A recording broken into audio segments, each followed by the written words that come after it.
21st Century Radio is sponsored by Hieronimus and Company. This is Talk Radio 680 WCBM. It's time now for award-winning 21st Century Radio. Here's your host, Dr. Bob Hieronimus. My shoes are worn out, I'm walking down this same highway. I don't see nothing new, but I feel a lot of change, and I get the strangest feeling as I'm heading for the light. Welcome back to 21st Century Radio. I'm Dr. Bob Hieronimus, our executive producer, and research assistant Lois Dankner. Nope, I'm sorry. It's Laura Kortner. And our board operator, our engineer tonight is, of course, Noah Dankner. How could multiple ancient cultures, spanning both years and geography, have strikingly similar creation myths and cosmologies? Why do the Dogon of Africa and the civilizations of ancient Egypt, India, Tibet, and China share sacred words and symbols, revealing the existence of a long-forgotten primal culture in the world's first center of higher learning?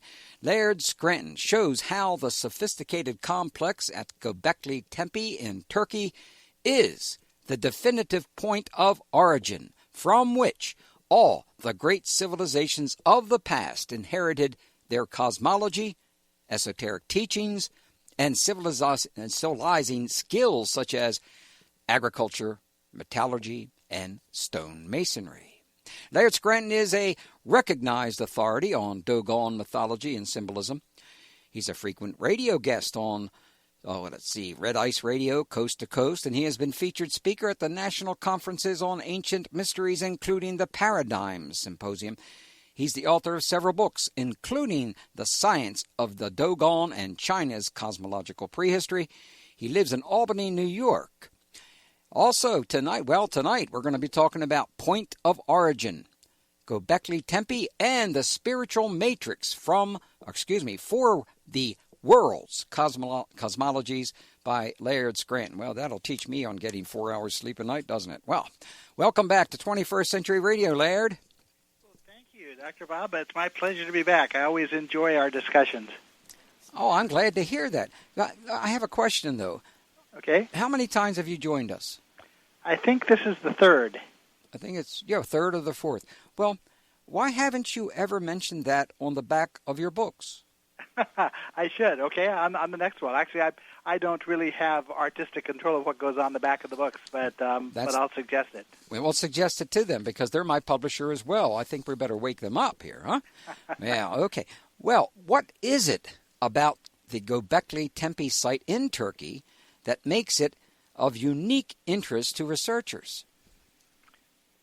Well, for people who aren't familiar with what Göbekli Tepe is, in the 1990s, a Turkish farmer, was trying to plow a field and hit a block of stone and discovered that it was the top of a megalithic pillar. It was a carved pillar. And since that time, there have been ongoing excavations at the site, and archaeologists have determined definitively that this site is an exceedingly ancient site. It dates from about 10,000 BC, which is very, very early. At around the time that it dates from, humanity is expected to have been hunter-gatherers. There shouldn't have been anybody who had technology to create these carved stone pillars and move them around and put them in stone circles and things like that. So there's this mountaintop sanctuary in southeastern Turkey called Göbekli Tepe, and it's a mystery because no one knows for sure how it connects, but the symbolic elements that are there seem pretty familiar in relation to much later ancient religions.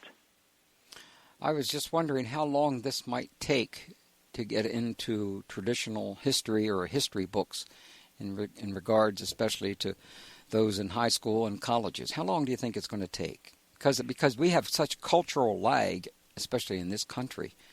Things being discovered decades and substantiated, and it just takes a long time to have them reported. What would be your guess as to how long it's going to take for them to open up to this? Well, Göbekli Tepe has gotten a lot of attention because it is so early. It's much earlier than traditional researchers had thought they would find anything like this. And also because it comes from the region of the Fertile Crescent there, where a lot of other interesting things happened around the same time. It's the spot where we find the first evidence of cultivated wheat. It's the first time we find evidence of domesticated animals like sheep and cows and things like that. It's the region in which we find the first evidence of metallurgy, metalworking.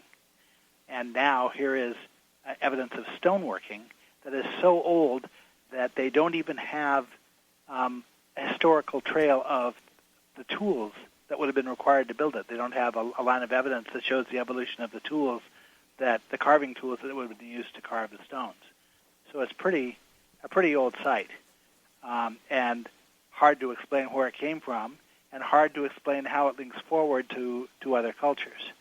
And so part of my my purpose in writing this book was I could see that the various structural and symbolic elements that exist at Göbekli Tepe seem remarkably familiar, considering that there's a 7,000-year gap between the time frame of Göbekli Tepe and later cultures like ancient Egypt or the Vedic tradition in India or traditions in ancient China, places like that. I'm sorry. What we have at Göbekli Tepe is what looks like a mountaintop sanctuary. It's a series of stone circles, basically, that are made up of large megalithic pillars that may weigh multiple tons, smaller walls that were made from stone, and seating places that were made from stone, and beautiful images, carved images on the pillars of all sorts of different types of animals, and of some symbols that we don't know, we're not certain what they mean. And it was all preserved into modern times because about 1,000 years after it was built, it was deliberately buried. Nobody knows why.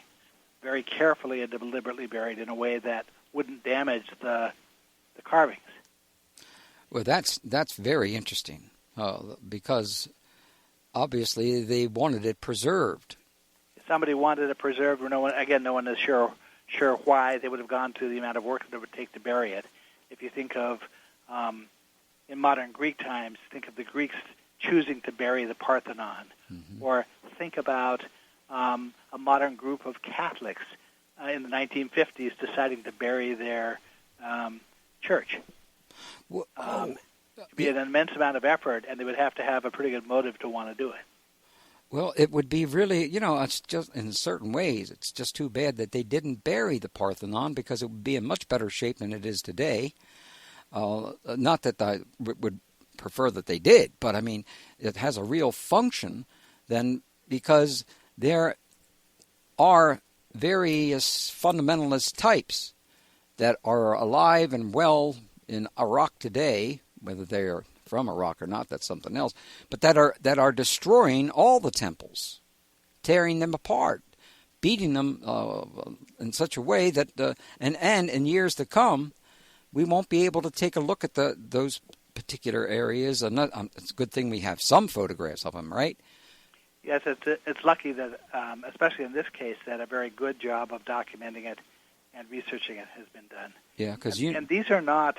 You would expect, since these are the first evidence we have of stone carvings like this, that they would be very simplistic.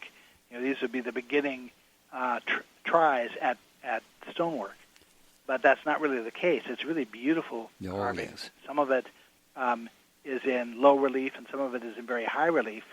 But it's pretty easy to make out exactly what animal they were trying to depict. They did a very good job, whoever it was had clearly arrived at some skills in stoneworking, and we don't have a historical framework to place that in. Right.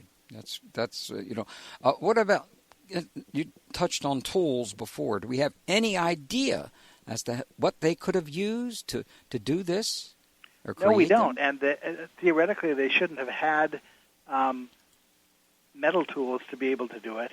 And interestingly, the archaeologists have not come across in their digs any of the tools that were used to build it. This is true in other cases historically where we have stonework being done. There are are places in ancient Egypt where, stone quarries where lots and lots of major stonework was done, but no evidence of the tools that they used to accomplish it. That's amazing. That is amazing. It just reminds me so much of the various secret societies and initiates working towards something, because they had to protect themselves. And, if they hadn't protected the Dead Sea Scrolls and put them in caves, we wouldn't have them. They would have been destroyed by various types of fundamentalists, especially they're hated today. They're not even discussed. And the same thing with other particular areas. Now, you noted that, what might you think the purpose of the Göbekli Tepe site have been? That's an interesting question, and trying to get at that presents some interesting difficulties because of the age of the site. If we go, most of the work that I had done prior to this book focused on the era of around 3000 BC, which is when writing first appears in most cultures. And anytime you have written texts, you also have clear statements on the part of the people who made those texts as to what some of their motives were and how they viewed some of their own symbols and how they looked at things. But there's a 7,000-year gap here back to Göbekli Tepe where we don't have written texts to be able to anchor interpretations with. Mm-hmm. And it's in a field like mine, which is called comparative cosmology, it really doesn't work to try to put forward a theory that's based on interpretations that only rests on what I've made up or what I surmise to be true. You need to try to find ways of anchoring it in things that are outside of yourself. And so one of the keys to being able to do that is language itself. Even though there wasn't writing, there was language. And the farther back in time we go, the more commonality of language, commonality of terms, commonality of words you find. So in the case of Göbekli Tepe, one of the obvious resemblances to someone like me is I know that at 3000 BC, the ancient Egyptians paid a lot of respect to a mythological era they called Zep Tepe. And it occurred to me that the Tepe and Zep Tepe, which Zep Tepe means first time, the Tepe and Zep Tepe might be connected to the Tepe and Göbekli Tepe. Mm-hmm. Mm-hmm. But the question was, how do you demonstrate that? Well, several years ago, two friends of mine, an Egyptologist named John Anthony West, who studied the Sphinx, and a geologist he's worked with also studying the Sphinx, a Boston University geologist by the name of Robert Schock, were planning a trip to Göbekli Tepe and had invited my wife and I to a party at John Anthony West's house the night before they left town. And so I did some quick research. I didn't know very much about Göbekli Tepe, but I was interested in the animals that were carved on the pillars, mm-hmm. because the creation traditions that I study, there's a lot of symbolism associated with animals when they're trying to represent certain concepts of creation, like the concept of vibration is associated with the twitching of a rabbit. Oh, yes. So there are physical features and physical attributes that various animals had that associate them with these concepts of creation. And so my first instinct was that these animals carved on the pillars at Göbekli Tepe were probably cosmological symbols. The problem was there were certain animals there that I didn't know, based on my studies, they didn't seem to have any connection to cosmology, and I wondered about those animals. I could see some of the animals did, but other animals didn't. So realizing that there is commonality of language as we go back in time, the way I could demonstrate that in terms of Göbekli Tepe is in the ancient Turkish language there are probably 25 different meanings for the word tepe. If we go to the Egyptian hieroglyphic language from 3000 BC or 2000 BC, we can discover at least a dozen of those same meanings tied to words that are pronounced tep or tepe. And so we can use that to demonstrate that when the ancient Turks said tepe, they probably meant the same thing that the ancient Egyptians meant with the term. Well, so I started examining these animals, the names of the animals that the Egyptians give them, and discovered that each of the names for these animals were pronounced like a term of cosmology, a term of ancient creation. Mm-hmm. And so even the animals that I didn't think were connected, the name of the animal was a homonym for a term of cosmology. That's fascinating. That is. That is really fascinating when you get into that. But we need to take our first break. But when we come back, there is something that I truly enjoy about the way you do research.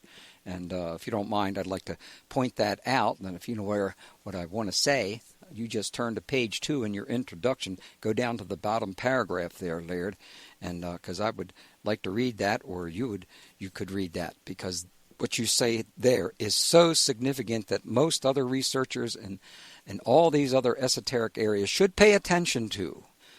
And that's the reason why we have you on 21st Century Radio, because you don't make that kind of mistake that so many other researchers have made in the past. So it's all your fault, okay? We'll be back with our guest, Laird Scranton, Point of Origin, Göbekli Tepe, and the Spiritual Matrix for the World's Cosmologies, published by Inner Traditions. Go to Laird, L-A-I-R-D, Scranton at lairdscranton.com. Also linked on the front page at 21stcenturyradio.com, and we'll soon be adding this interview to our youtube.com 21st century, no, youtube.com /21st century radio channel.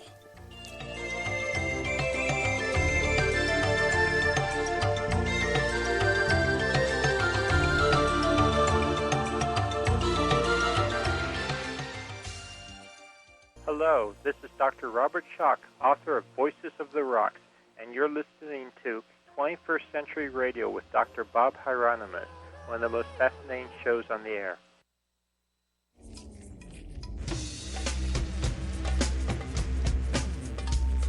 Well, of course, you're listening to Telesma now.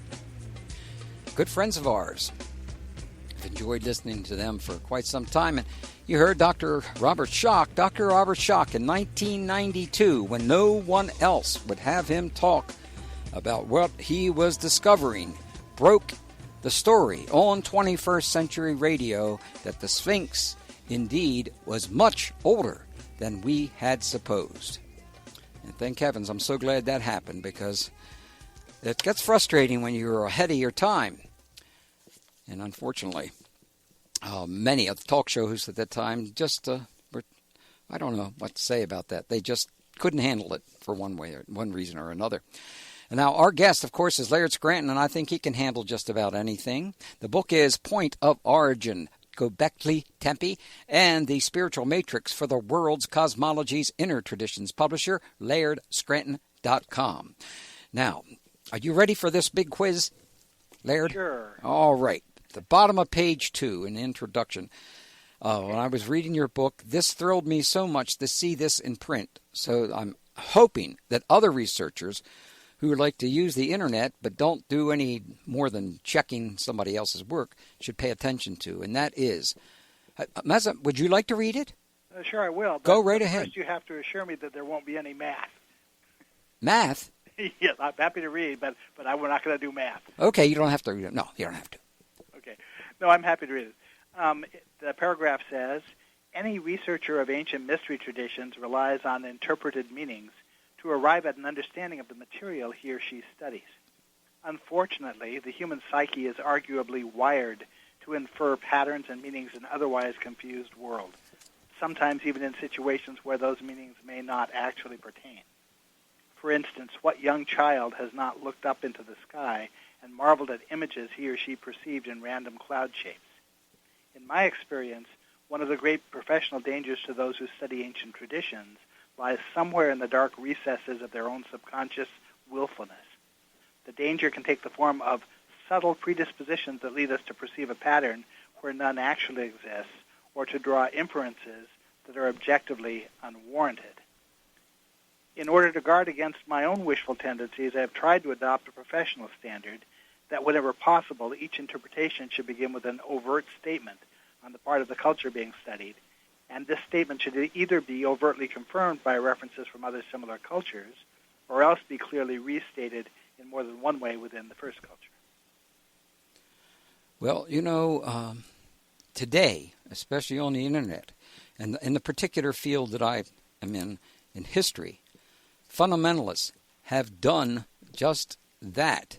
They have speculated and distorted history to such an extent that today tens of thousands, millions of people are believing in research about various conspiracies that truly don't exist, but make one hell of a lot of money for fundamentalists as they sell their books and DVDs. That's true. It is true. And, I've watched this we've been on the air for we're heading towards 30 years, and it was just the same back there in the 70s and 80s, but it's so much worse now. But I think the quality of your research is going to stand the test of time, Laird, because of the methods by which you check, recheck, and go beyond that to substantiate what you believe to be true. So that's... I really appreciate you saying that. I hope you're right. Well, I am right. I'm never wrong. My wife says Risa says she thought she was wrong once, but she was mistaken. Yes. That's great. Yes, that's like people, politicians especially, do that number right often. Now, symbolic elements. You mentioned some symbolic elements and the animals and things of that nature, but what kinds of other symbolic elements do we find at Göbekli Tepe? Well, we have a number of interesting things. If we were to express it as a group of elements that belong together as a set, it consists of megalithic standing stones, pillars that are placed in a circle, stone pillars, images of carved animals.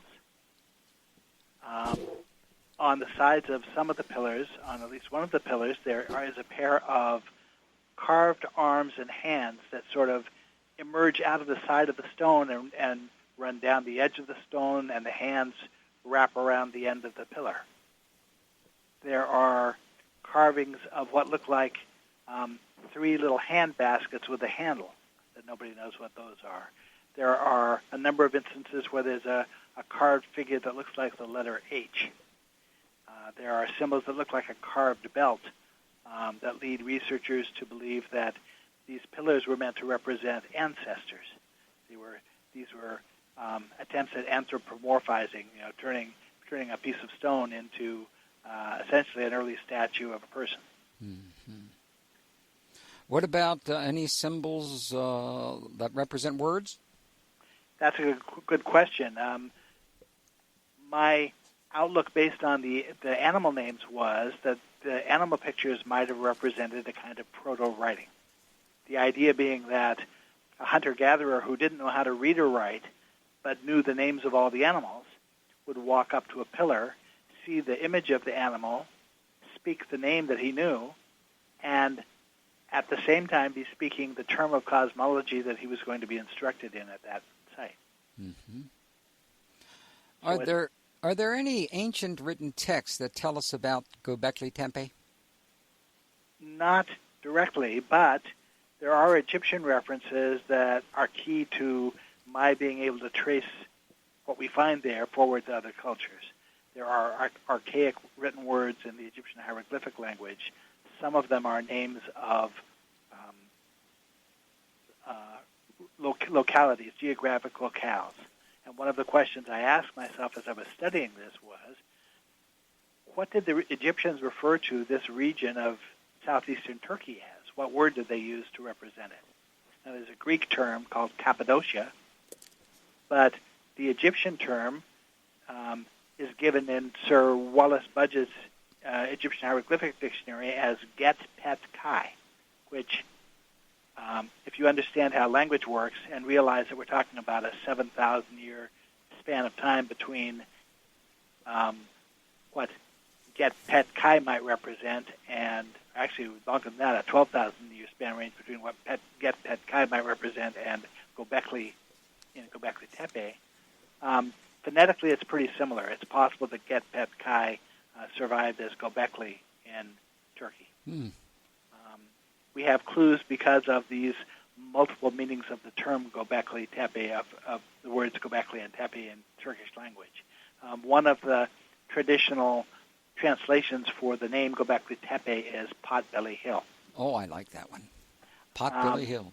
It could also mean hill with a navel, which is a symbolic description of a Buddhist stupa. Because you have multiple meanings for these words, it's possible to put together many different potential interpretations of what the word means. Mm-hmm. But the term Potbelly Hill actually connects to the set of symbols that I am trying to carry forward and match on a go-forward basis to try to link this up with the other cultures. The problem was I had no idea which culture to try to link it through. My suspicion was that because we have pictures of scorpions and we have pictures of serpents and we have pictures of bulls, animals that were closely associated with kings and deities. We have pictures of vultures that were associated with mother goddesses in later times, that the chances are that there was symbolism here that was going to connect somehow. Mm-hmm. So working from this word Get Petkai, it's an archaic Egyptian form. It doesn't work the same way as the Egyptian words I normally work with. To give you an example, imagine if in the English language after we wrote the word month, we drew a little picture of a calendar at the end of the word. Some Egyptian words work that way. They have what's called a determinative at the end of the word, a picture that seems to relate to the meaning of the word. Well, in these archaic words, sometimes you have those determinatives on the front of the word as well as the back of the word, which is unusual.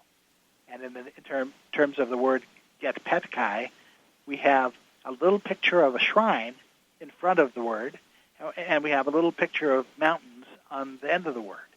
And so it looked to me as if this was meant to represent a mountaintop sanctuary, which is what Göbekli Tepe is. Yeah, that's reasonable. Now, in ancient Egypt, there's a famous temple site called Het Ka Pet. It's a temple in Memphis that the Greek term for Egypt, the word Egypt, actually ended up coming out of. And so I could, because of the way the complex phonetics work, sometimes G's are pronounced like H's. There's certain letters in Hebrew where under some circumstances it's pronounced one way, and under circumstances it's pronounced another way. There are at least 4 of those in Hebrew, and the same situation exists between other cultures, where a word that's pronounced one way in one culture is pronounced a different way in the other, but it's the same word. So the archaic pronunciation Get ties to a more recent Egyptian pronunciation Het, and Het means temple, or means house or temple. And so I could see that Het Ka Pet was a correlate to Get Pet Kai. So that was a clue for me. Mm-hmm. From there, I looked at a couple of other Egyptian words that were formulated the same way and looked like archaic temple or sanctuary names. And one of those is pronounced Ga-Nu-Sa Ast. And Ga-Nu-Sa is similar to the word Ganesha in India, the same way that Get Pet Kai is similar to Göbekli in Turkey. So I surmise there might be a connection to Ganesha somewhere there. Well, this could suggest that the ancient Egyptians might have known about Göbekli Tepe. Could it suggest that? It does, yes. If we can connect the word Get Pet Kai to Göbekli, then absolutely they must have known about it, and it seems very likely that there would be a connection between their first time Zep Tepe and Göbekli Tepe. Mm-hmm. But trying to get there, to connect the dots between those two spots is very difficult to do, and that's what Point of Origin book attempts to do. It tries to present a rationale for how do you get from 10,000 BC forward to 3,000 BC to these other cultures in a way that makes sense. Yeah, of course, especially if there are no written texts or records to go by, how could we hope to positively link a tradition from 10,000 BC forward to about 3,000 BC? Well, so the key to doing it lay with the second sanctuary name that was pronounced Ga-nu-sa-ast. Now, the first name, Get-Pet-Kai, could be modernized to Het-Pet-Ka-Ya. The second name, Ga-nu-sa-ast, when I modernized the pronunciation of that, what I produced was Het-Penu-sa-ast. Now, I know Ast is a name for Isis or the star Sirius. And I know that Sa is a name for Orion, but I don't know what Penu is a name for. But there's a third astronomic body called Barnard's Loop that associates with those other two. It's a pretty likely guess that Penu would represent Barnard's Loop. The other problem was I also know that Ast was a goddess in Egypt, that's Isis, and Sa was a god in Egypt that related to Orion, to Osiris and Orion. But I didn't know of a god in Egypt or in any culture whose name was Penu. So I started focusing on Penu as a possible key. I discovered there was a very ancient Egyptian god named Penu, or named Pen, who was a shrew mouse god. The word Penu means mouse or shrew mouse. And that shrew mouse god was celebrated at a temple actually a couple of temples in Egypt at about the same time as the temple that I said the name of Egypt was based on. So we had parallelism there. We have a second sanctuary name that ties again to temples that were in the land of Egypt, whose names connect. So Penu looked like a key. Eventually what Penu led me to was an archaic cult in India called the Shakti cult. And in the Shakti cult, there are two mother goddesses. One was named the Harni Penu, and the other was named Tana Penu. And these two goddesses were understood to be the mother of Ganesha, the same, the elephant god who I surmised that Ga-nu-sa probably related to. So now I've got links forward on, two or three different connections to that cult through this one set of words. Well, moreover, one of the early symbols of these mother goddesses was a clay pot that was filled with water that represented a womb that was called a potbelly. Now, so I've got potbellies associated with the cult, and I've got the name Potbelly Hill as a translation of Göbekli Tepe. So now I've got another link to that same cult. Well, that's how you build your case, and we'll continue on with this after we take this very, very important break with our guest, Laird Scranton, Point of Origin, Göbekli Tepe, and the Spiritual Matrix for the World's Cosmologies. Inner Traditions Publishers, LairdScranton.com, also linked on the front page at 21stCenturyRadio.com, and we'll soon be adding this interview to our YouTube.com 21st Century, YouTube.com/21st Century Radio channel.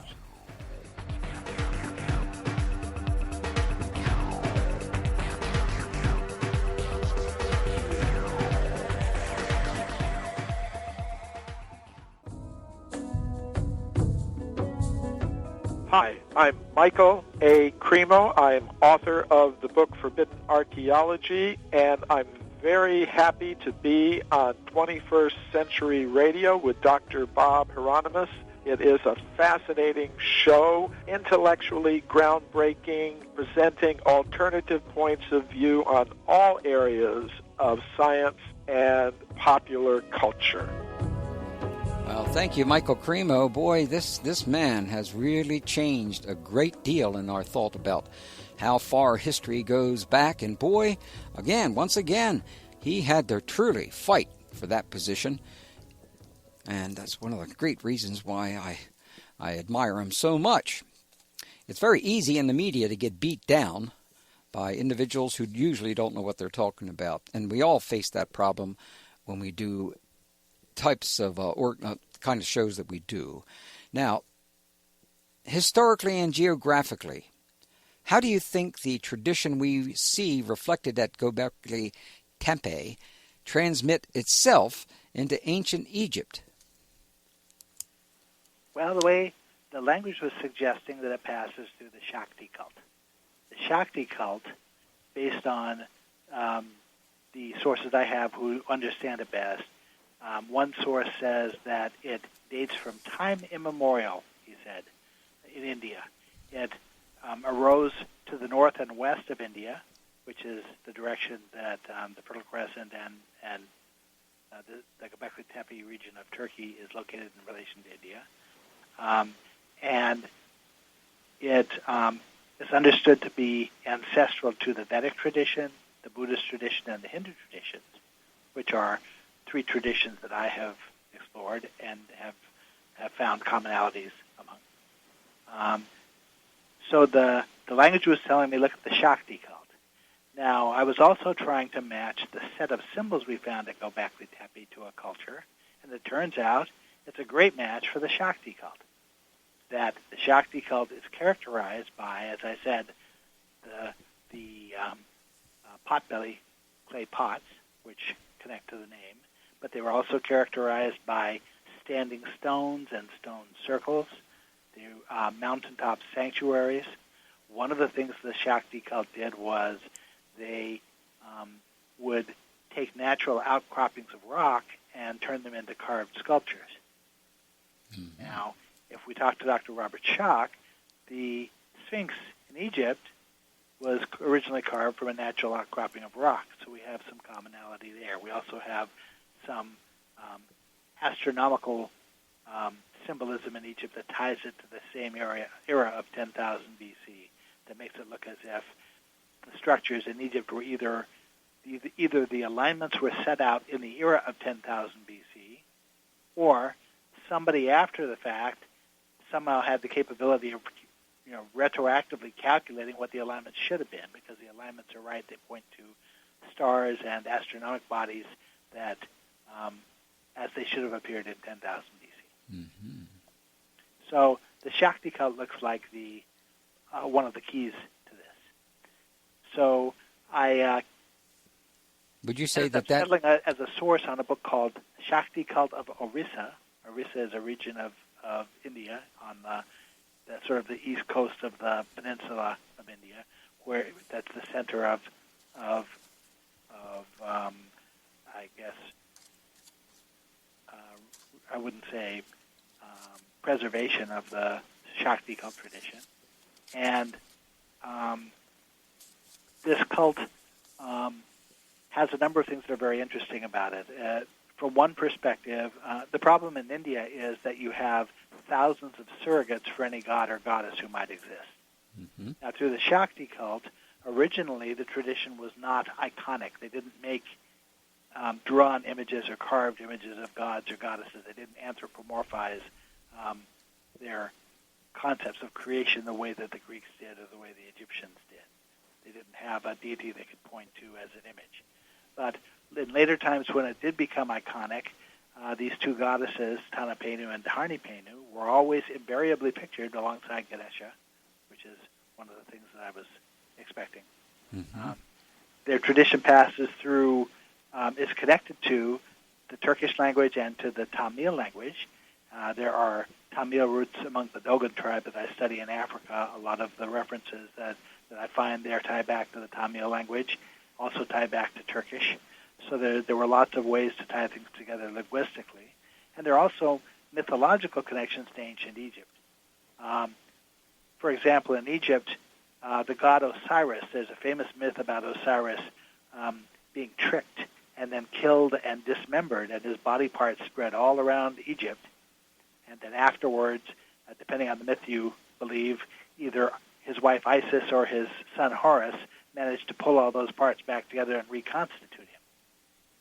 Well, the same myth exists in the Shakti cult, only it's a mother goddess who dies and is dismembered, and her body parts fall to earth as thrones or standing stones that ended up being the sites of ritual centers all around India.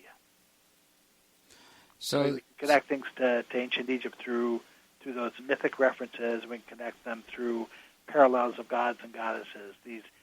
The mother goddesses Tanapenu and Dharnipenu have the same symbolism, same basic symbolism as Isis and her sister Nephthys in Egypt.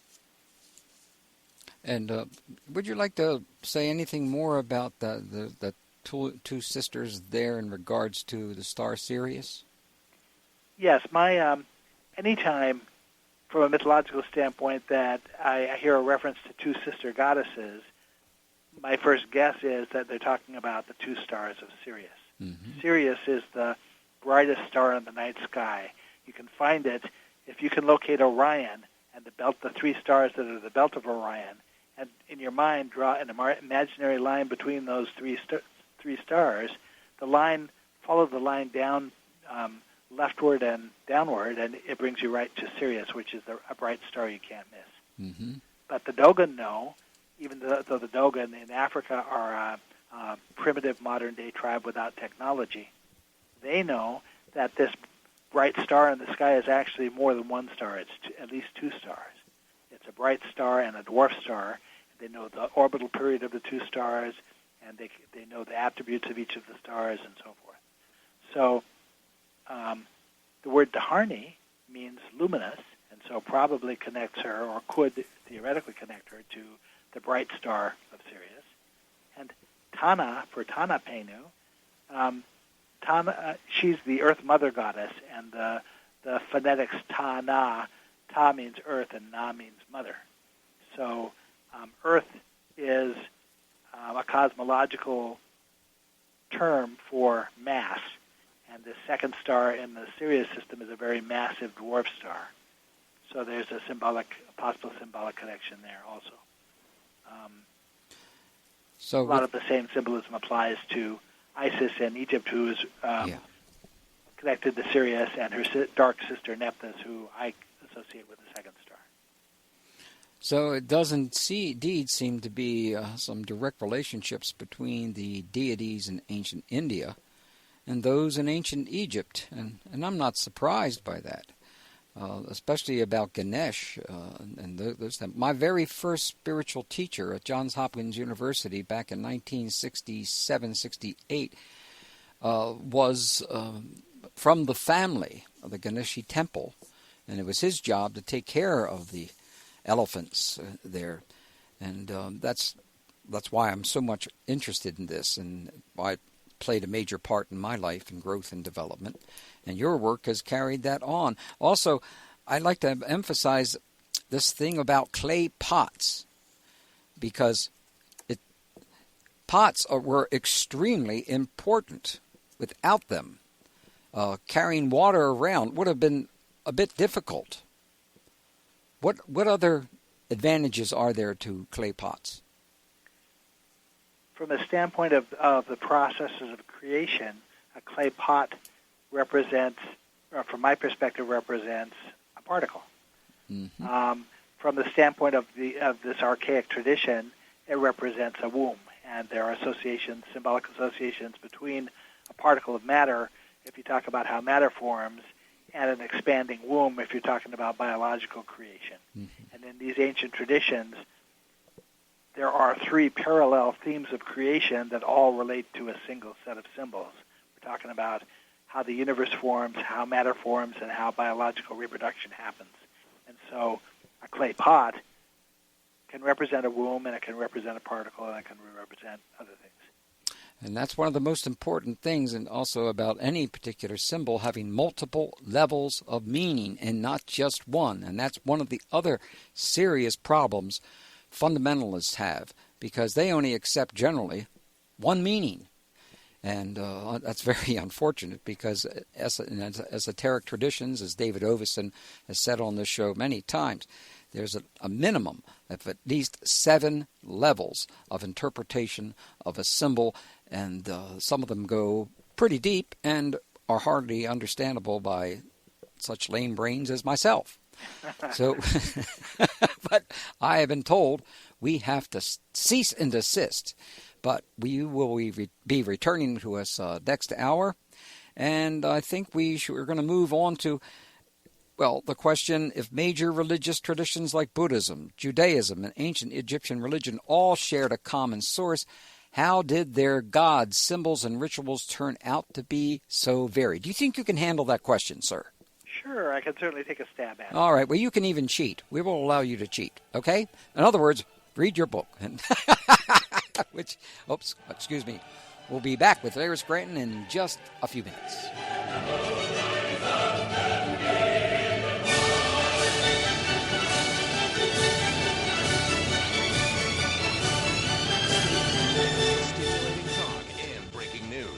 On Talk Radio 680 WCBM Baltimore and WCBM.com. Fox News Radio. I'm Lisa Lacera, the National Security. 21st Century Radio is sponsored by Hieronimus and Company.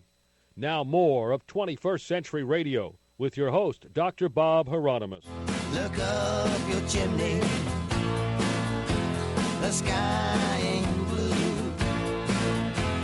It's kind of yellow. You know it's true. It's so hard to figure what it's all about. When you're outside's in.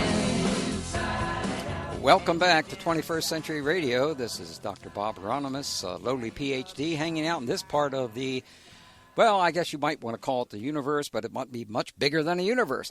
And our executive producer is Laura Kortner, and engineer is Noah Dankner. And friends, if you've been watching the news, especially in our climate change, what has happened is pretty extraordinary, and that is climate change deniers are now in retreat. It is official. It is official. Parts of the Republican Party certainly now believe that climate change is responsible for what's going on, and I'm glad they took their head out of the sands.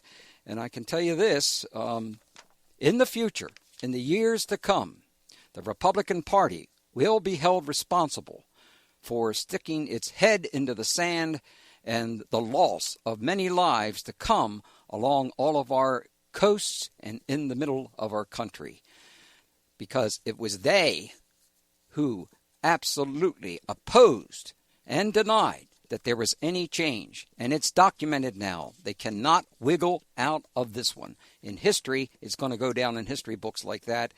And I don't know how the Republicans, especially when the children of the Republicans, of these individuals, are going to respond to their parents.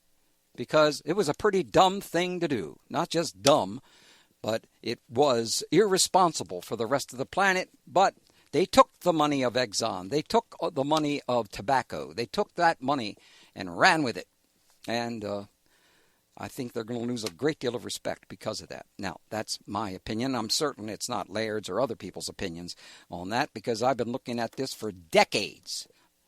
As a matter of fact, we were first informed on climate change back in 1974 by the CIA and OSS members. They were my friends. They knew damn well we were headed for big change back then, over 30-some years ago. And they didn't, because this was not understood or taught. Now many millions, tens of millions of people are going to suffer for things we are not prepared for. We cannot, it's going to be a hell of a job to turn things around to save the people of the world, and especially of this country. Okay. Sorry, Laird, I had to talk about that, but it was pretty exciting to see how finally the breakdown has come, and it's especially through the groups now in the Libertarian Party. They are the ones that really now are actually, they may be suing. They have said here in this particular article, they may be suing anyone who denies climate change. Now, that's a real turnaround, isn't it? That's a good thing. It sure is a good thing, but I'm afraid it's too little, too late. And that's the kind it takes us so long. That's what I meant earlier about cultural change. The information is there, but if people want to stick their heads in the ground, then it doesn't make too much difference to them. Now, you've had time to prepare for this next question. So we expect you to give us a dynamite answer, right? Here. Okay. Okay. If major religious traditions like Buddhism, Judaism, and the ancient Egyptian religion all shared a common source, how did their gods, symbols, and rituals turn out to be so varied? Answer that one. It's a complicated question. Well, that's the reason why I asked it. One piece of it is that by around 3000 BC, each culture specialized in an aspect of creation. It's sort of the same way that a student majors in a subject in college. And we can see that because of the way that the tribes were named. There was a naming convention. One of the early names for the Hebrew tribes was Yahuda. Yahuda means praises Yah. And Yah is the name of a deity in later times, but if you trace it back, as you trace it back in time historically, what later becomes a deity name was originally a term of cosmology. It represented a stage of creation. So the Hebrew tribe celebrated, it praised Yah. Its focus was on what happens with Yah. In Egypt, an ancient name for Egypt was Mir-Ra. Mir-Ra means loves Ra. Ra is the sun god. So there was a focus there. The North African tribes are grouped together under a term called Ama-Ziggy. Ama is the name of a creator god, and Ziggy means to celebrate. In Tibet, the Naki tribe, Naki or Naxi, the term means celebrates Na, the mother goddess. So to start out with, these various cultures who shared a base of knowledge, each had their own individual focus of what they were trying primarily to preserve and to maintain the understanding of. Mm-hmm. And so they start out with different focuses, and of course they end up in a different place. Now, phonetics also had a huge effect on what happened. I used to joke when my wife and I had our first child that if we taught him to say banana instead of banana, nobody would know what he was talking about. Well, the way these ancient cultures work with these complex phonetic values that can have one pronunciation in one case and a different pronunciation in another case, and that survived under those different pronunciations in different cultures, the phonetics disguise the fact that certain terms are the same. So that is a piece of it.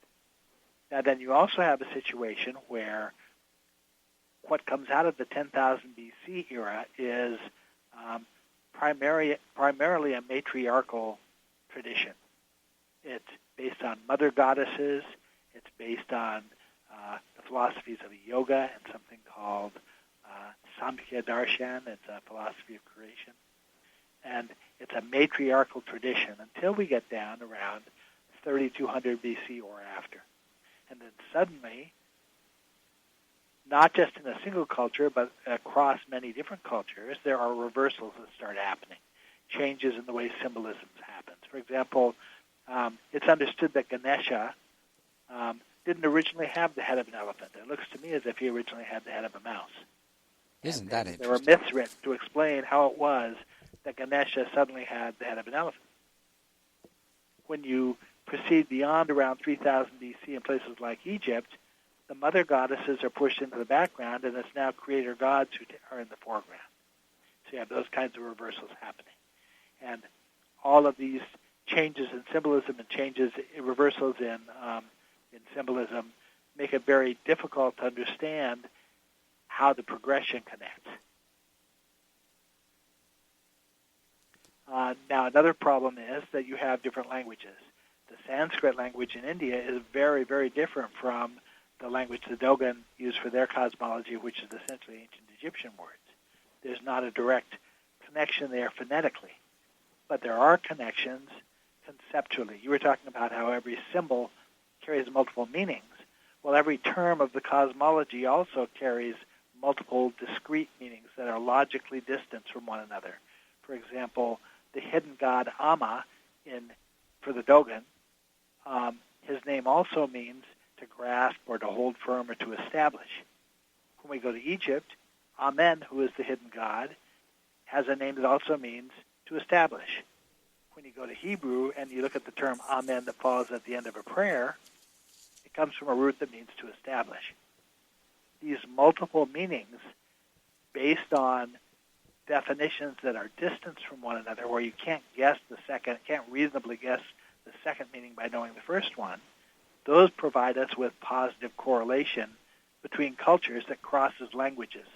That in India, in Sanskrit, you can't link the phonetic value of the word, but you can link the set of concepts that go with the word. So all of these different factors play into, and plus the very long time frame from 10,000 BC forward to 3,000 BC, play into how things evolve differently in one culture than another and come out the other side in a form that we can't readily recognize. Yes, yes. You mentioned Sanskrit. I've always been fascinated by Sanskrit, but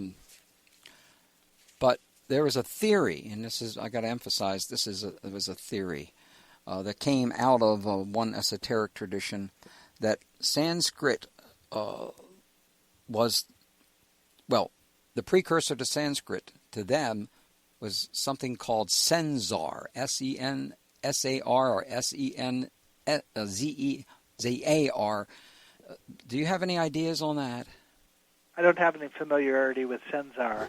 I understand how links are made forward to Sanskrit in one way from Turkish language and Tamil language and languages like that, and how it connects a different way into ancient Egypt, but I haven't encountered Senzar. Yeah, well, there's so little to know about it. You can even Google it and hardly get anything, and that's unusual, isn't it? Yes. Because it's amazing how much information you can find on from Google. But then again, how accurate it is, that's something else. Right. How does this tradition of the Göbekli Tepe relate to creation traditions in Africa? The connection, again, is Ganesha. And it's an interesting set of connections that are hard to explain without drawings and without the ability to make a presentation. But essentially what it rests on is the idea of Ganesha as being, in myth, Ganesha is the elephant son of a mother goddess by the name of Sati, or from another perspective of two mother goddesses, Dharnipenu and Tanapenu. But one of the major traditions that survived in India, Ganesha is the son of Sati, who is the wife of Shiva.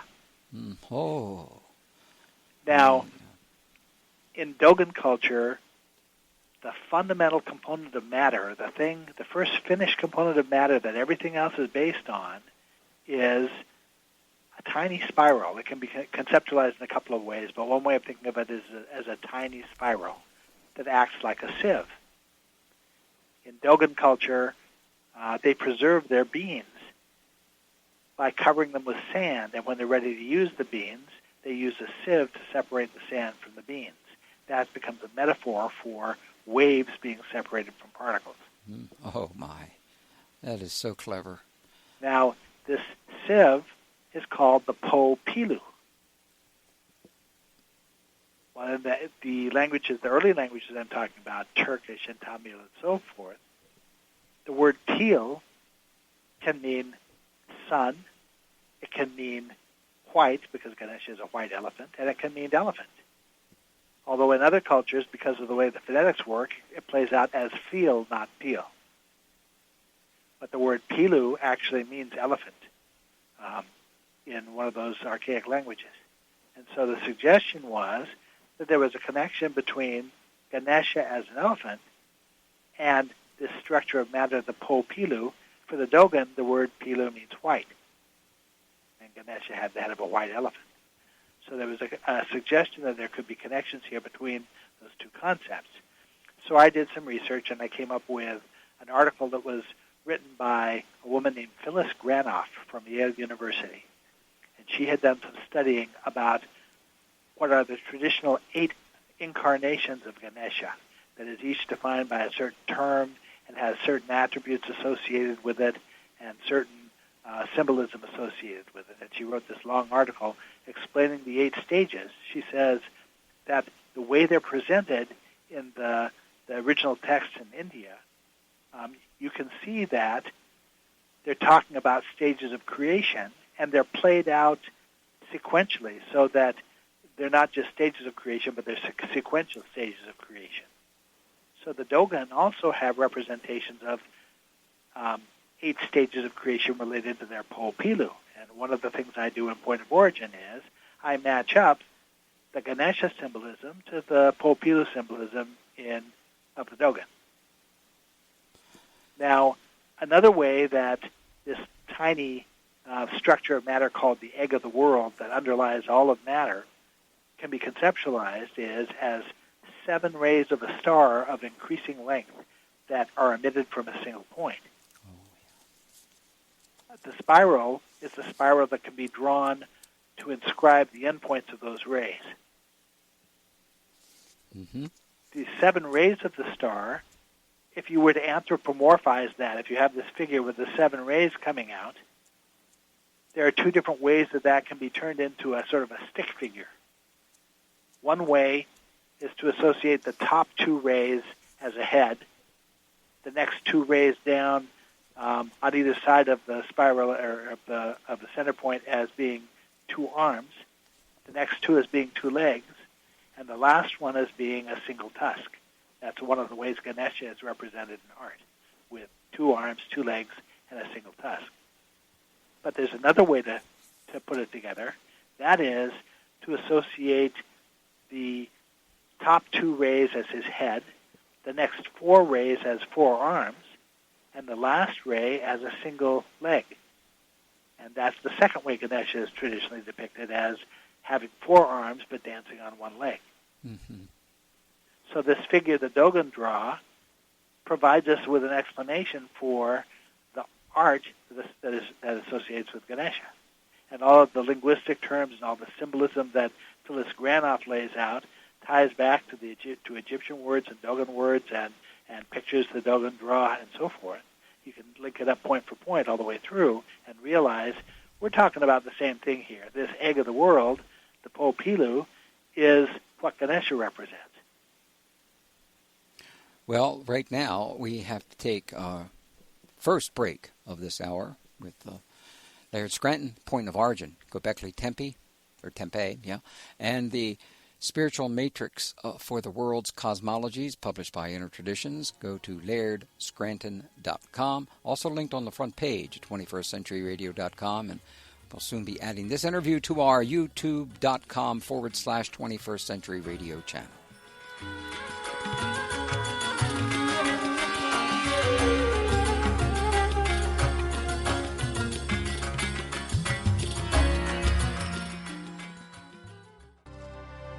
Hello, this is Professor Joy Porter, author of Land and Spirit in Native America, which is available on Amazon.com. You are listening to 21st Century Radio with Dr. Bob Hieronimus. Well, thank you, Joy. This is 21st Century Radio, and our guest, of course, is Laird Scranton, Point of Origin, the Göbekli Tepe, and Spiritual Matrix for the World's Cosmology's Inner Traditions. LairdScranton.com. Gosh, Rudy, we're running out of time, and there's a lot to cover here. But last segment, we were talking a little bit about the Dogon. How do you think the Dogon are connected to the Göbekli Tepe? Yes, I can see that they are.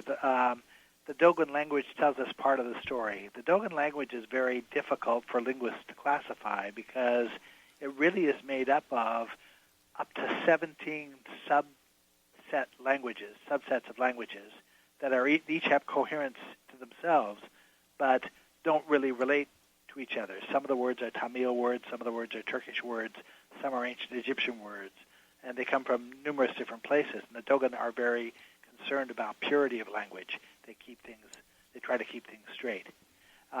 We can demonstrate a connection between the Dogen and the Shakti cult because as you pass down through India, one of the myths that has to do with Ganesha's origin, being the son of Sati, the goddess, the nickname that Ganesha calls his mother is Amma, and Amma is the name of the creator deity in Dogen culture, who's considered to be both male and female. Mm-hmm. And so that also answers part of our question about how did things become so different between cultures religiously. You can see that in that one case that Sati survived in the Dogen culture based on her nickname, not based on her name. And so it's hard to make the connection back. It's the same reference to the same deity, but under a different word. So part of what I do in my books is I try to find these connections and point out, try to explain how is it that this came to be that. Yes, but you also don't leap to conclusions. Well, sometimes the problem is that interpretations very often start with resemblances. Right. And resemblances, any given resemblance might or might not turn out to be a valid resemblance. Mm-hmm. And so you sort of have to pursue it. And the trick is for finding a way to anchor the interpretation so that you can finish. I try to finish a very simple question, a very simple sentence at the end of an interpretation. I like to be able to finish a sentence that says, "We know that this must be true because," and then find the information that correctly finishes that. Mm-hmm. How do we know that this is that? If you can't answer that question in a simple sentence, you don't really have anything. And that's very important, because any good researcher will always try to disprove their theory before coming to their conclusions.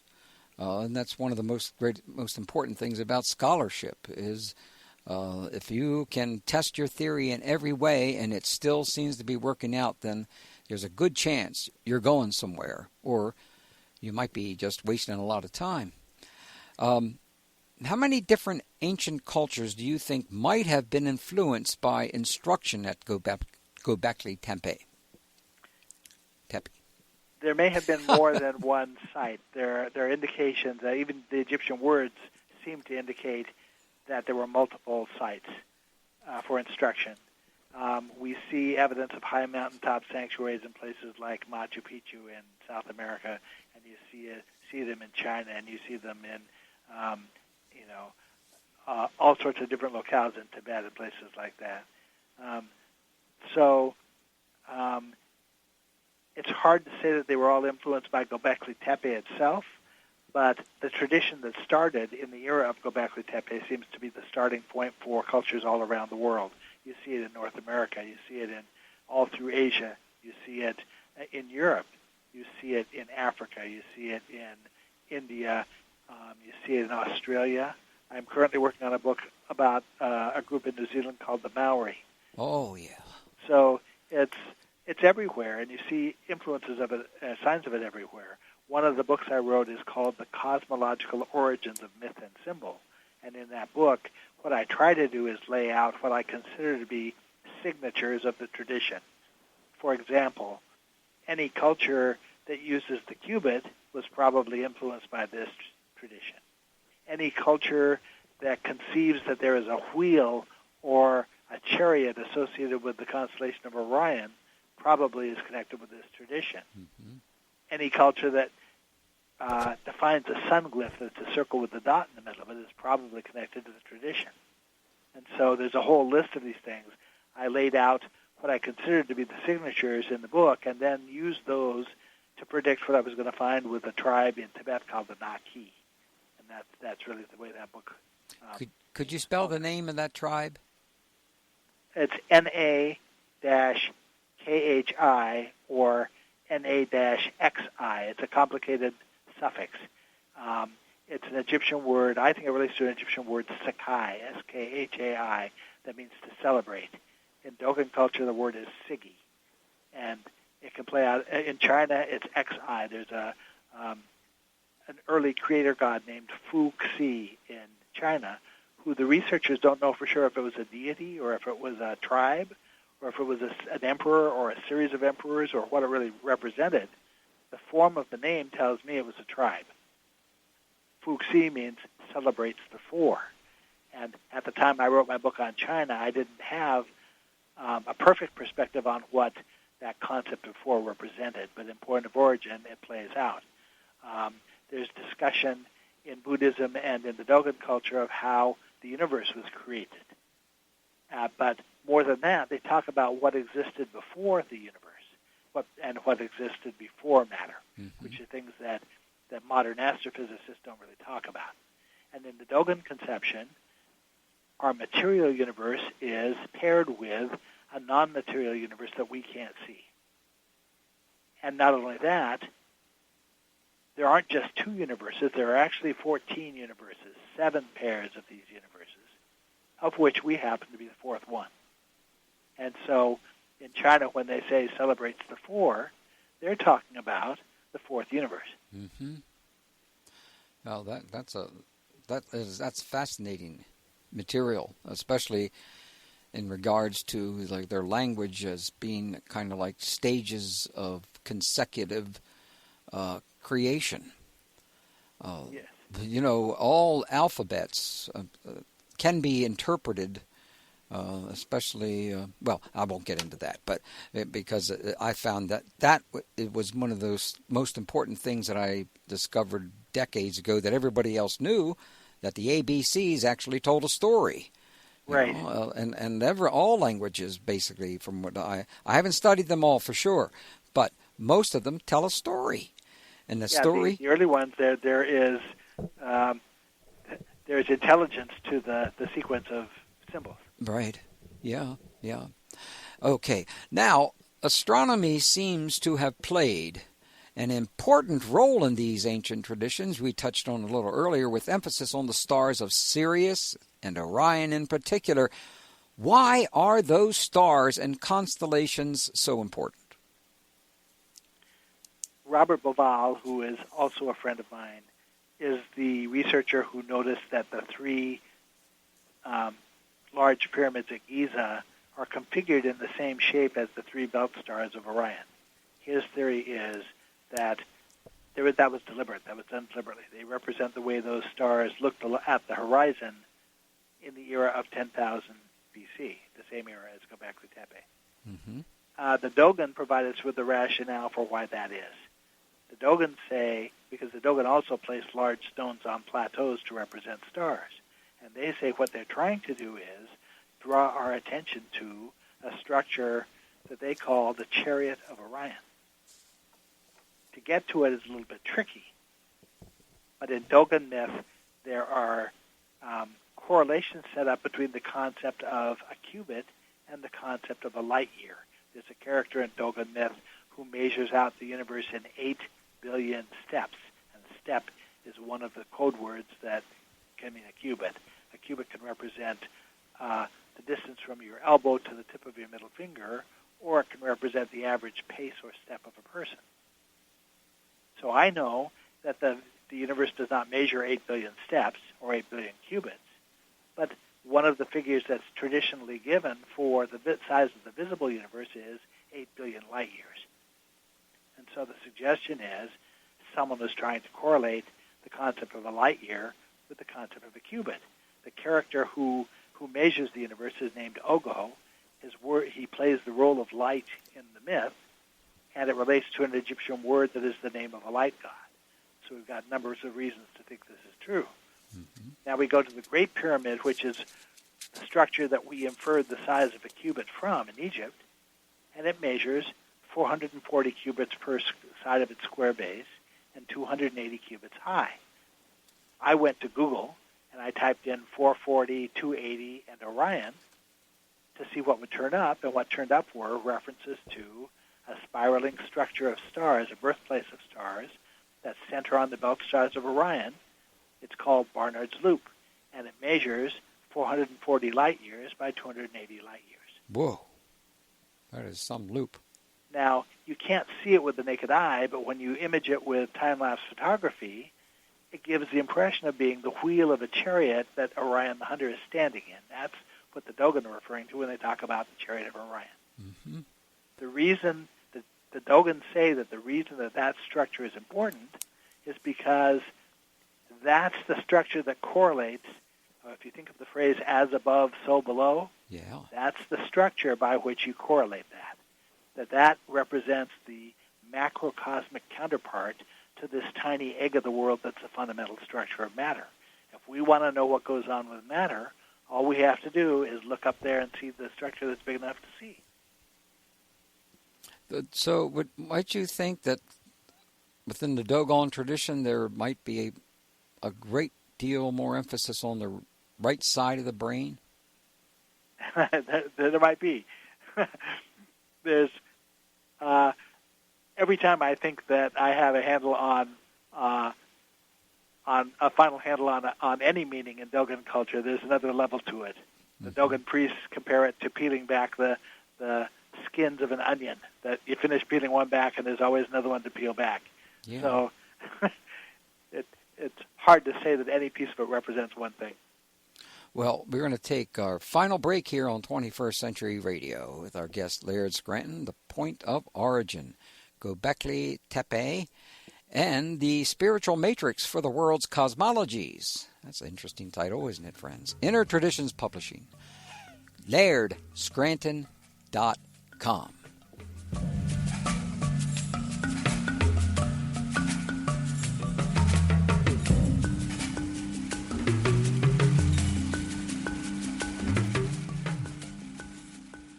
Friends, we have a book here that we are obviously going to be awarding to someone out there, but it's called Point of Origin, Göbekli Tepe, and the Spiritual Matrix for the World's Cosmologies by Laird Scranton, published by Inner Traditions International. If you know the answer to this hour's trivia question, you will win that book. And the question is this: who was our final guest on 21st Century Radio the last time I hosted 21st Century Radio? You tell us who was our final guest the last time I hosted 21st Century Radio, and you'll be our winner, but you must qualify. Here's how to do that. If you know the answer to this hour's quiz question on 21st Century Radio and you have not won from us in the last 60 days, call in now. 410-922-6680. That's 410-WCBM-680. First with the right answer wins. Prizes are available for you to pick up at the WCBM studios in Pikesville after Friday of this week. Winners have 60 days to pick up the prizes and must wait 60 days before winning another prize from 21st Century Radio. Good luck. Hello, I'm Michael Bastine, co-author of Iroquois Supernatural, and you are listening to 21st Century Radio with Dr. Bob Hieronimus. Thank you so much for this opportunity, and we hope you enjoy all the work that we're doing for the people. Welcome back to 21st Century Radio with our guest Laird Scranton, Point of Origin, Göbekli Tepe, and the Spiritual Matrix for the World's Cosmologies, Inner Traditions. I think we've mentioned that a few times because we want you to get a copy of this book. It's that simple. Now, Laird, do you think there are architectural alignments to these stars at Göbekli Tepe? That's a difficult question to answer, and part of what makes it more difficult is that I have some problems with the concept of alignment prior to a certain historical era. There's some difficulties. To understand what I'm talking about, the only way that we can demonstrate that we know for sure where the stars were at any point in time, historically, is based on total eclipses of the sun. That we, if you think of the motions of the Earth and the Moon and the Sun as being sort of a gigantic clock, that we can use computer calculations to retrospectively calculate the dates and the locations of when eclipses should have happened. And when you have a source back in some historical era like 100 AD, say, I saw a total eclipse of the sun on this date in this city, we have computer programs that can verify that. As a matter of fact, every total eclipse that's been reported since 709 BC can be retrospectively calculated back to its date and its place. The problem is that for reasons that nobody can explain, not a single total eclipse reported in any culture prior to 709 BC can be verified that way. Why is that? The only legitimate reason for us not being able to calculate that, if you think that these motions are supposed to be like a clock, is that something disrupted the motions. Oh, I see. Now, so, because we can't verify when the eclipses happened prior to 709 BC, we can't legitimately say that we have any absolute idea where any star was prior to that time. Goodness gracious me. Now, to sort of support that outlook, one of the chapters of my book, I talk about how the Dogen say that Amma, their God, created the universes. And when they discuss it, they talk about him standing in the center of a circle facing west. And he starts to turn, and he turns from right to left. And they say he begins facing west, and then he turns and he's facing north. I thought, this is not the way geography works, at least not the way I was taught it in school. If he's moving from right to left and he starts out facing west, he should turn south, not north. Mm-hmm. And so the Dogen references are all expressed as if directionality had reversed itself since the time it was written. Now, in ancient Egypt, there's a tradition that says that 3 times in their memory, the sun rose where it formerly set. As a matter of fact, there's a temple in Egypt where there is a star map on the roof of the temple that depicts stars as they appear in the southern hemisphere, not in the northern hemisphere. This is not the sky as it appears over Egypt right now. Mm-hmm. It's the sky as it would have appeared over the southern hemisphere. So there are lots of little indications here that something along the way has disrupted either the tilt of the axis of the Earth or the length of the rotation, the amount of time it takes the Earth to rotate around the sun, or the amount of time it takes the Earth to rotate on its axis, or the distance of the moon from the Earth, something like that.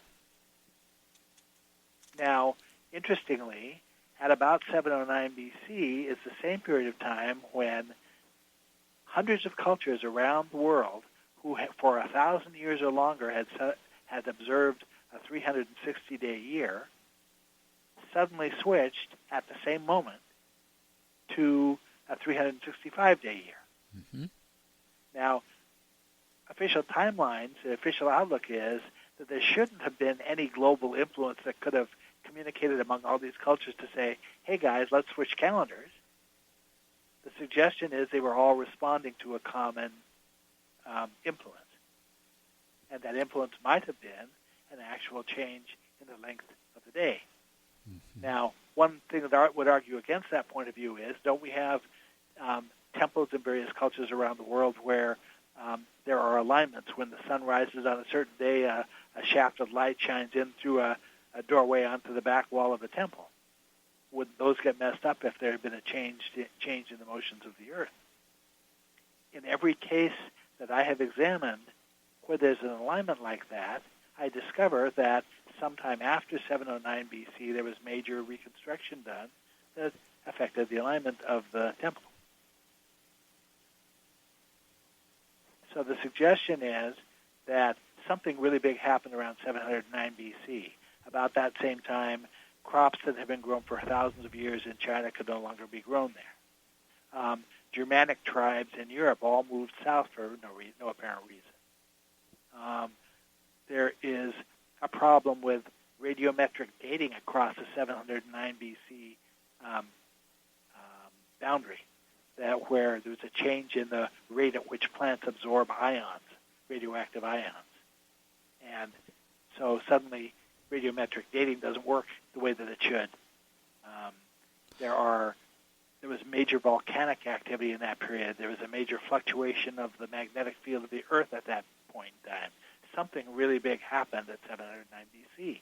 And so if we can't calculate the eclipses, then we can't argue very convincingly that there is an alignment that we could point to at Göbekli Tepe except by inference.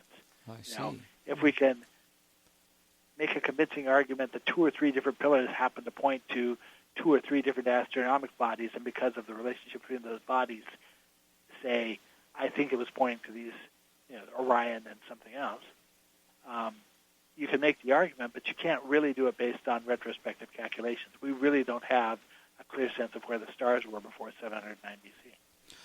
What do you think really happened there, 709 BC? Well, if we believe Immanuel Velikovsky, I wrote a book about Velikovsky. That's also. right. You joined us on that, yeah. If you believe what he says, Mars made a very close approach to the Earth and affected alignment. Yeah. He certainly was hammered on and dragged through the mud. And that's terribly unfortunate because I think a lot of people, or a lot of astronomers and others in the sciences, just for some reason just could not handle what he was saying. Right. I mean, he is the considered to be the crackpot's crackpot. He's the guy who no professional astronomer who wants to keep his job will ever present a theory that looks like it supports what Velikovsky says. Velikovsky was a longtime friend of Albert Einstein. The purpose of my book was to try to tip the controversy about Velikovsky, to try to find some fact we could point to that said Velikovsky must be wrong or that he probably is right. Mm-hmm. And what I ended up with in the book was case after case where at stages in Velikovsky's scenario, we end up with evidence that looks like he might be right. So indeed, that's the reason why we had you on, to reassess the view on that, because I really enjoyed that book. I was a fan of his before he got trashed, and that really shocked me. It did, because I did not think that this was 30 or 40 years ago. I did not think that scientists would actually be affected emotionally. How ridiculous that was. When you start talking about the possibility of a planet moving into our solar system, because as you know, it wasn't until the striking of Jupiter, what was that, 1984, when there was comets, or there was debris hitting Jupiter, that we saw that it was indeed possible for outside elements to enter our solar system and do some damage. Right. But before then, I remember many people or many scientists saying that, well, look, we don't have to worry about that because we've always been able to handle that. Now, gosh, we got 3 minutes, darn it. And I think I better... I know that we did touch on the Göbekli Tepe. You know, one of the reasons why I pronounced that is because I read about this before I heard anyone talk about it, before I interviewed people. Uh-huh. And so in my head, that's how that's one of my problems in this particular lifetime, repeating things that I learned myself rather than from someone who's more knowledgeable. But remember we talked earlier about there being deliberately covered and carefully covered over and buried, and we discussed why that was, and because it did protect them, and I'm awfully glad that they did this. Must have been a heck of a lot of work to do it, though. But finally, the question I really wanted to ask is this: we hear a lot of talk about ancient aliens. What does your work shed on questions of whether we were ever visited or helped by non-humans in ancient times? The Buddhists flatly say that their most sacred symbols come from a non-human source. The Dogen take it a step further. They say that not only was it non-human, it was also non-material. That's important. Excuse me. Of course it is important. I know, but I think that's the key there from the standpoint, because in my view, in my research and all the books that we've covered over the last 3 decades or so, there's been a great deal of emphasis upon invisible beings. Well, they're invisible to us, but they're here.